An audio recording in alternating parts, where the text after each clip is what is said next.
Jadi kita terus mencari itu dalam rangka apa? Karena pengetahuan kita terbatas. Dan itu tadi saya tidak bicara tentang keterbatasan pengetahuan sebenarnya, tetapi tentang hakikat pengetahuan itu sifatnya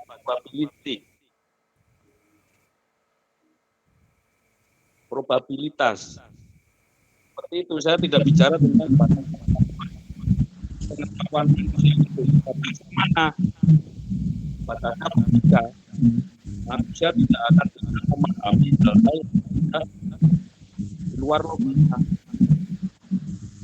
Yang di luar logika itu biasanya eksperimen, jadi kayak rasa. Aldi kalau tidak bicara tolong di mute ya, karena jadi mengganggu sistem soundnya. Oke. Itu anu ya, Bung apa Renais, namanya? silakan Bung Renais. Jadi begini, pertama masalah apakah pengetahuan itu probabilitas. Pertama tidak semua begitu kan. Kenapa? Karena tadi ada cerita dari Andika tadi bahwa pada akhirnya seorang René Descartes itu dia bisa memastikan bahwa dirinya itu ada. Pada diri kita masing-masing ada suatu kepastian yang pasti bahwa saya ada. Itu kan juga pengetahuan. Jadi tidak semuanya probabilitas. Mungkinlah pengetahuan kita yang ada motor di depan kita bisa jadi ada, atau mungkin kayak apa fata morgana. Tapi terhadap diri sendiri itu kan bukan pengetahuan yang probability. Saya ada dan saya merasa kan begitu. Terus kedua itu masalah ini batas nih. Ini repotnya ini, batas itu apa sih definisinya itu? Karena kan yang setahu saya itu berkembang iya. Nah, yang jadi problem itu apabila si A dia sudah melangkah jauh, katakanlah sudah pernah keliling dunia atau mungkin pernah ke planet Pluto gitu kan. Tapi sementara Teguh itu baru sampai Mars. Nah, ini kalau dua ini berdialog, ini si Teguh ini akan kesulitan menghadapi orang yang pernah ke Pluto gitu loh. Nah, kan seperti gitu. Nah, lain kalau dia mengembangkan lagi bisa sampai ya mungkin sampai ke sana gitu. Akhirnya mungkin bisa nyambung, akhirnya bisa mengatakan, "Ya, Anda benar bahwa Pluto itu ada." Kan begitu. Jadi ini masalah kemajuan tentang apa namanya, kualitas pencapaian masing-masing orang beda. Nah, kalau ada orang yang percaya, anggap aja mengambil sebuah informasi dari seseorang bahwa seseorang itu sudah pernah ke Pluto sementara dia belum pernah. Ini yang disebut dengan kepercayaan. Iya kan gitu. Oke, udah. Oke, Ya betul. Bung Jemi kayaknya pengen bicara. Firman sempat buka mic, mau menambahkan? Kalau enggak, Ya, saya kira saya hampir banyak bersepakat ya dengan Pak Teguh dan beberapa hal. Tetapi terkadang kalau soal pengertian sebuah kata, itu yang terjadi terkadang justifikasi kita sudah keluar dari kesepakatan. Misalnya tentang definisi huduri misalnya. Ini sendiri huduri itu dalam perspektif sunnah dan syiah saja sudah terjadi perbedaan. Kemudian belum nanti kita bicara tentang ahli ya dalam sastra misalnya bicara tentang hudur dan sebagainya. Banyak sekali bahasa-bahasa serapan yang kemudian kita serap dari bahasa Arab itu yang keluar dari konteks gitu.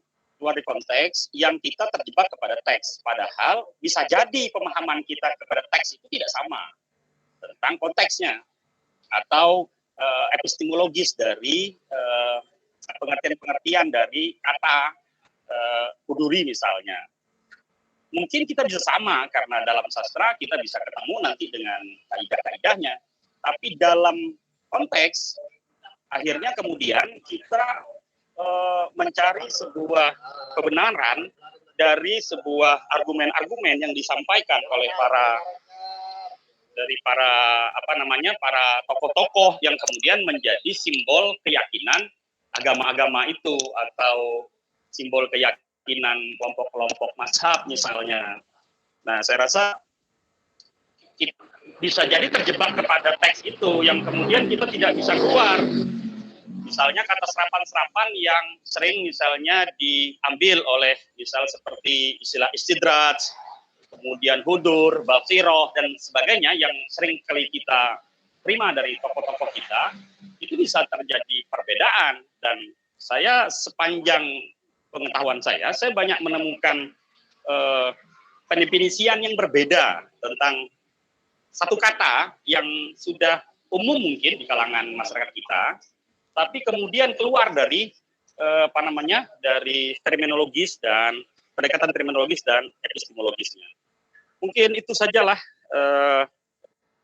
yang bisa saya komentari mungkin ya terkait diskusi malam ini.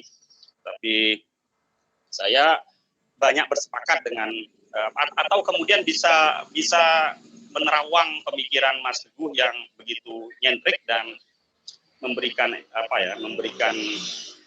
gejolak berpikir yang terbuka. Bagi saya malah menarik ini ya. Terus Pak Teguh, saya sangat apresiatif dan mudah-mudahan terus kita dialog terus dan sering memberi informasi. Syukran.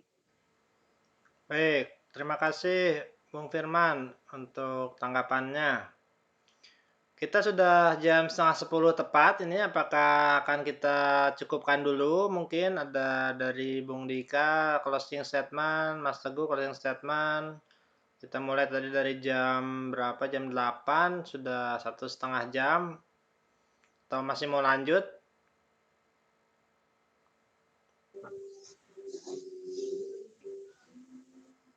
Jadi jika sudah cukup, ditutup aja dulu rekamannya, dimatikan, kemudian yang masih mau ngobrol ya ngobrol, gitu aja. Cuman satu aja, yang tadi Bung Renais tadi, iya ada pengecualiannya, yaitu tentang apa tuh tadi, kesadaran diri itu. Itu kan memang hadir. Tadi saya udah bilang bahwa tidak mungkin mencapai hakikat atau tidak kepastian adalah pengetahuan yang berbasis pada informasi dari luar pikiran. Sementara keberadaan kita, kesadaran kita, awareness kita, itu kan memang hadir. Jadi kalau mau dibaca sophisticated seperti itu, cuman kalau dalam perspektif kebahasaan, iya, bahwa kecuali kesadaran tentang keberadaan atau awareness diri kita, dan untuk mencapai oke. Oke, mungkin cukup ya. Kita cukupkan dulu dari Bung Dika. Mungkin ada closing statement sebelum ditutup rekamannya. Nanti setelah ini kita sesi informal. Yang masih ingin berlanjut silakan. Yang sudah ada kegiatan lain boleh keluar begitu. Mungkin Bung Dika silakan. Ya, saya hanya ingin berpesan saja untuk kawan-kawan ya. Yang pertama, untuk kawan-kawan yang menganut pragmatisme, ini pesan saya, bahwa jangan menilai sesuatu itu buru-buru ini tidak bermanfaat. Ayo kita lakukan yang bermanfaat, yang tidak bermanfaat buang saja. Kawan-kawan, dari mana kita tahu sesuatu itu bermanfaat atau tidak? Karena boleh jadi ketika itu bukan tidak bermanfaat, tapi kita yang belum tahu apa manfaatnya. Seperti itu loh. Ketika saya main PS, saya pernah cerita saya main PlayStation, lalu saya lihat ada koin merah. Saya ambil, tidak saya ambil, saya rasa tidak ada pengaruhnya. Akhirnya saya anggap, koin itu tidak apa, sebenarnya saja. Tidak ada gunanya. Tapi rupanya ketika saya sudah semakin mengerti, ternyata koin itu berguna untuk membuka tempat, membuka karakter, dan seterusnya. Oh, ternyata ada gunanya, tapi saya yang belum tahu. Ini pesan saya yang pertama, untuk kawan-kawan yang pragmatis. Jangan buru-buru, itu nggak ada gunanya, buang aja. Gitu loh. Jadi boleh jadi kamu yang belum tahu saatnya. Ini yang pertama. Yang kedua, saya berpesan, meskipun pengetahuan kita itu banyak yang tidak pasti, saya tidak katakan semua, tapi banyak pengetahuan kita yang tidak pasti kan. Nah, lalu bukan berarti kita berpangku tangan lalu ini tidak pasti. Tapi ambillah yang probabilitasnya paling besar dan renungkan tindakan apa yang terbaik yang kamu lakukan. Seperti itu loh. Misalnya nih, ada batu mengarah ke depan kepala kita misalnya. Kita bisa saja berpikir, ya mungkin ini hanya pembiasan, mungkin ini hanya dusting for me saja, hanya penampakan dalam penglihatan saya saja, mungkin batu ini ilusi sebenarnya tidak ada. Ya, tapi kemungkinan besar batu itu ada, karena jelas Anda lihat ada. Alasan Anda bilang nggak ada apa? hanya keraguan aja kan, seperti itu loh. Hanya menduga saja kan. Nah, maka hindari supaya Anda tidak sakit seperti itu loh. Kena batuk itu kan. Jadi maksud saya meskipun pengetahuan kita tidak pasti, tapi ambillah yang probabilitasnya paling besar seperti itu. Dan renungan tindakan apa yang terbaik yang kita lakukan. Jadi jangan mentang-mentang oh ini nggak pasti, ya udah nggak usah dikerjakan seperti itu. Oh ini nggak pasti ya sudah tinggalkan ya nggak gitu juga. Itu saja Bang Andi. Dua pesan saya. Baik, terima kasih semuanya. Kita tutup dulu. Saya sebagai moderator berterima kasih kepada rekan-rekan sekalian dan kepada pemateri yang dari awal sampai akhir mengikuti acara. Kemudian setelah ini kita tutup rekaman dan kita buka sesi informal. Saya kembalikan ke host. Silakan Mbak Fitrah. Oke, ya teman-teman itulah tadi ya diskusi kita pada malam hari ini. Saya ucapkan banyak-banyak terima kasih khususnya kepada Kak Andika Rahman, Mas Teguh, Bang Andri, kemudian teman-teman sekalian sudah menambahkan dan bertanya, dan serta teman-teman juga yang lain yang sudah menyempatkan waktunya untuk bergabung di diskusi kita malam hari ini. Oke, saya rasa cukup. Semoga kita bisa bertemu di diskusi-diskusi yang selanjutnya. Saya akhiri. Wassalamualaikum warahmatullahi wabarakatuh. Waalaikumsalam warahmatullahi wabarakatuh. Wabarakatuh.